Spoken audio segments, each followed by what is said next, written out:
تحبس راسك حنا تحسي بستر لازم تقولي لي راني بلا عقل.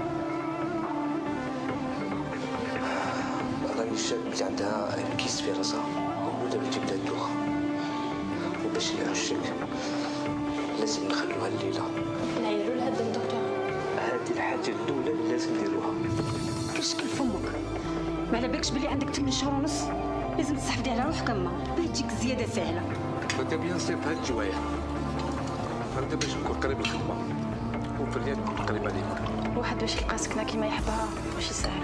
الصبر ينال، كل حاجه تجي في وقتها. الصغير يتسمى كما جدود على القران والسنه. مانيش حابه نعرف واش حلاوتها، حبيت تبقى لي مفاجاه وكان عرفت قبل باش تسمع لي الحاله. حبيت نولي العوايد بكري.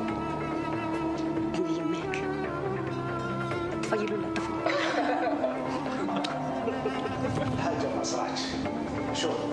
شوفوا ديك الكوزينة شحال شابة وكبيرة، شوفوا الفايونس شحال شباب وجديد.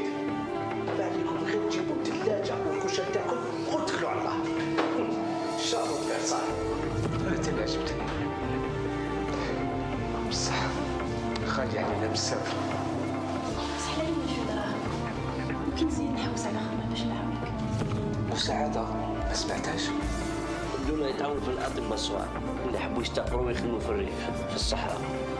قدام نحب تستفاد من هذه المساعدة. في الحق أنا نخمم على نفسي، مانيش حاب ندير طبيعي كيما ندير. الطفله الصغيره اللي حكيت لك عليها تعرف واش بها؟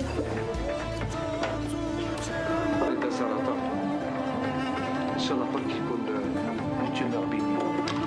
بإذن الله.